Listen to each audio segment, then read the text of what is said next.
afternoon everybody and welcome to another vlog. Thank you for joining me. My name is Mirjana Persakis, artist, oil painter.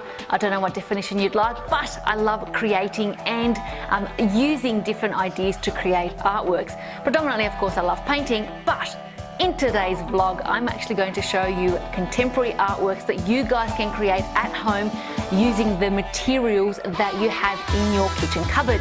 So today, of course, I'm going to show you how to create a contemporary artwork using a pasta making machine. Yes, you heard me right, a pasta making machine. Now, of course, this is not my original idea, and it's something that I've seen in a short video that I came across on social media. But I thought, how cool would this be to actually show you guys what you can do at home without necessarily having to go and buy expensive art materials. So stay tuned, stay creative, and of course, I'm going to show you the whole process in just a couple of minutes. So sit back, have a cup of coffee if you're actually watching this comfortably on your sofa, and let's get creative. Okay, here we go. I've secured it with a clamp. I've had to use a clamp from the garage because it doesn't actually fit. The original of the machine doesn't fit on this table, but nonetheless, it's all secured. And this is my photograph that I'm going to use, which of course is a picture that you've seen of a portrait that I've done a couple of years ago. So here we go, nothing too complicated. I might just turn all my cameras on so I can get all the different angles. But I'm going to, like I said, I've measured it, so it's about 14 centimeters across, and I'm going to feed it, there's the crank, through the actual teeth, whoops, and I'm going to make sure that it is nice and even, just like you would feed actual pasta dough. And you can see what's coming out on this end are like little strips, actual strips that literally, as you see a pasta machine, so pasta dough comes through. Now the thing that you want to remember with this process, because it's really, really important, otherwise you will get confused as you're trying to repiece the pieces together, is to make sure that they stay in the order that they're coming through. So don't actually mix them at this point, otherwise they won't, the whole project won't kind of work together. So as you come into the end, I'm going to slowly just make sure that they all stay in the right order and nothing overlaps. Oops. There we go.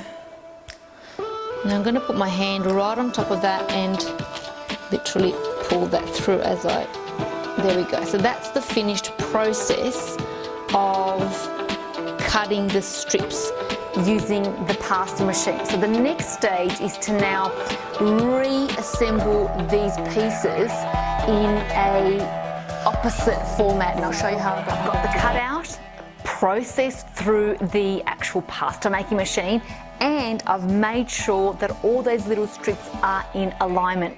Now, if I haven't mentioned already, the reason why I'm actually using a pasta making machine, it's because it will be simpler as we're going through the stages, and it just gives you an even cut. This is the first stage of this process. The next stage, and you'll start to see why I'm using the pasta making machine versus actual cutting with scissors or standing knife. So it's just a simple, easy process, and you get a lot more of a uniform finish.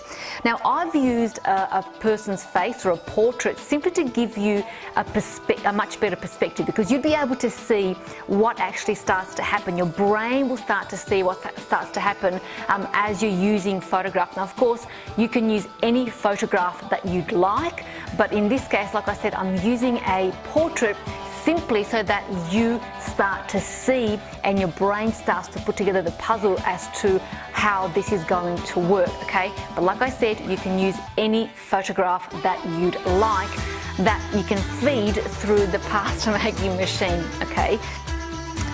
Okay, so what I'm going to do now is actually start to separate this one composition into two compositions. So I'm going to take the first strip and put it to one side. The second one's going to be my second composition, and so and it literally just go alternate between each strip. That's for the first, that's for the second, that's for the first, This is for the second.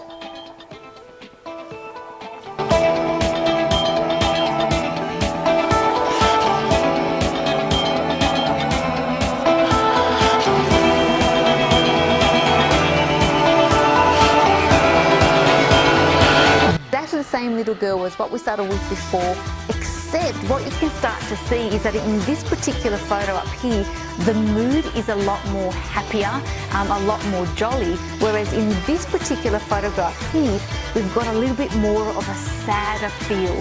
So this is the effect that you start to get when you split that photograph and then alternate the strips to create two separate artworks. Now I'm going to go and take you to stage 3 of this process and show you how we can further break down this one image into now 4 images. Okay, here we go. 3 in this entire process is to now glue these 2 separate cutouts onto a white piece of paper. So this is going to take a little time, but that's our next stage. Oops, don't mix those 2 together. And yeah, let's go and do that.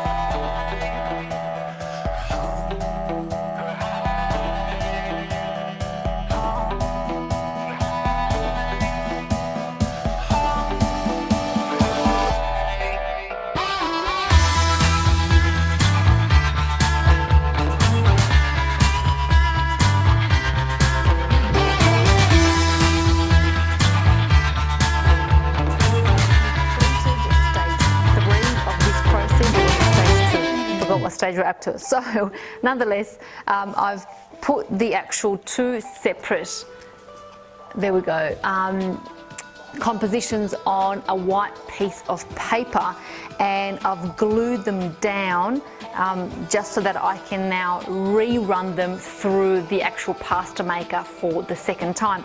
But the one thing, of course, that you want to keep in mind is that the glue is dry before you actually feed this piece of paper through the pasta maker. Otherwise, you will get glue in between the rings of your pasta maker, and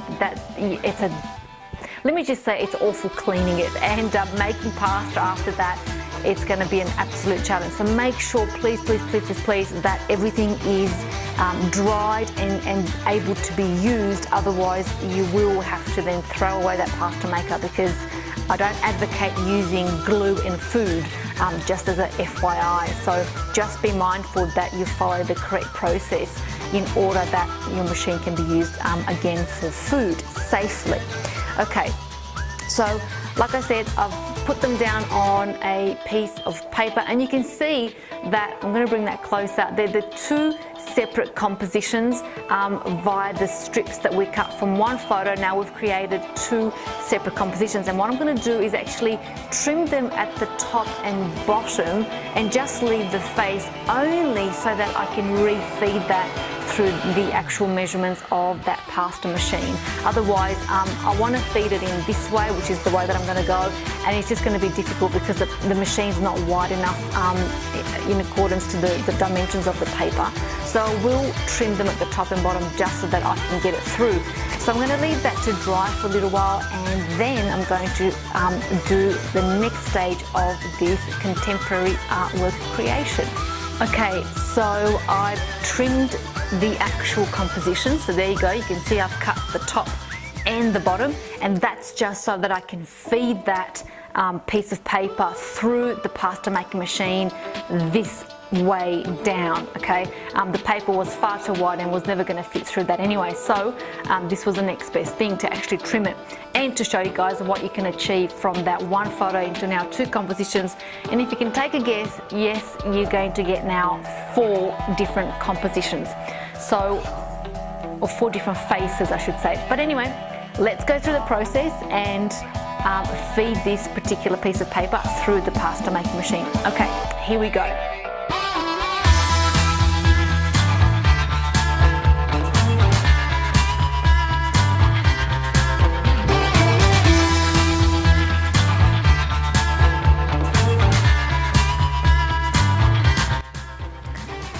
Okay, so I've ran the images through the pasta making machine, and this is basically what I got.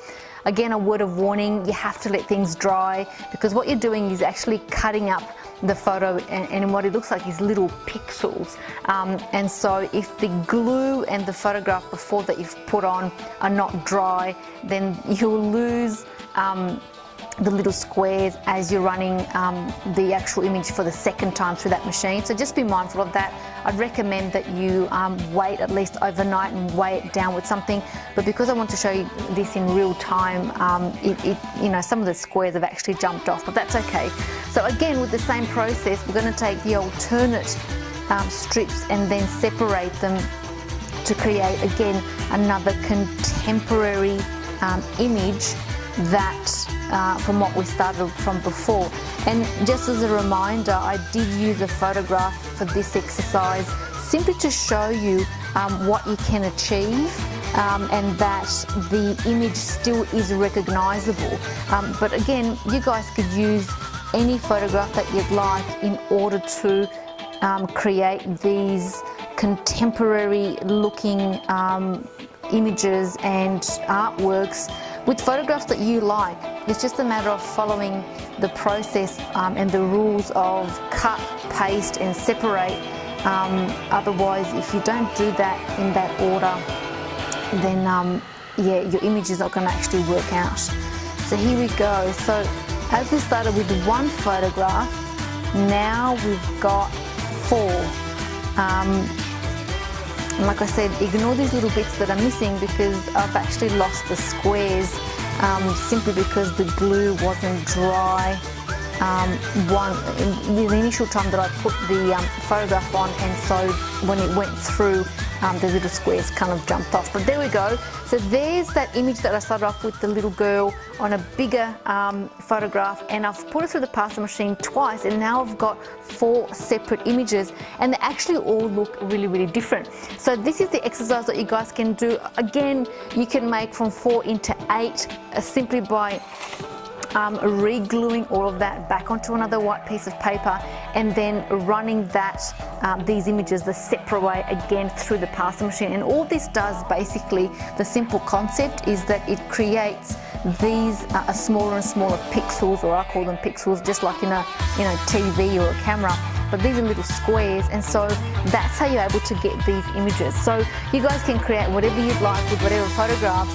But again, as a reminder, I use the face of this particular photograph for this particular example simply to show you that the face is still recognizable even after we've manipulated and cut the actual photo twice through the pasta machine.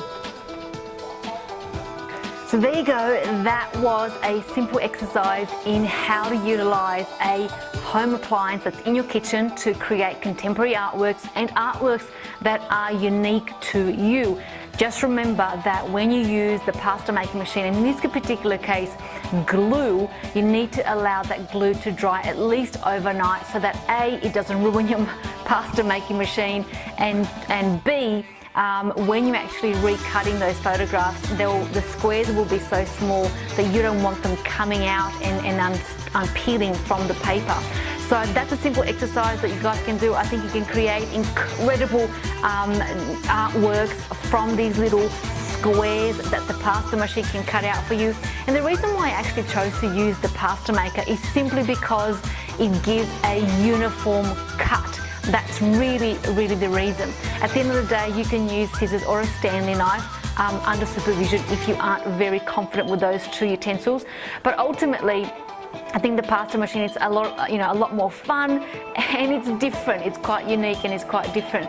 So thank you guys for tuning. I really appreciate your support, and I appreciate you guys subscribing and liking my videos. Remember to subscribe if you haven't already, and to click on that little bell icon which tells you, of course, and notifies you when I upload new videos. Any questions, please feel free to ask. Always happy to answer.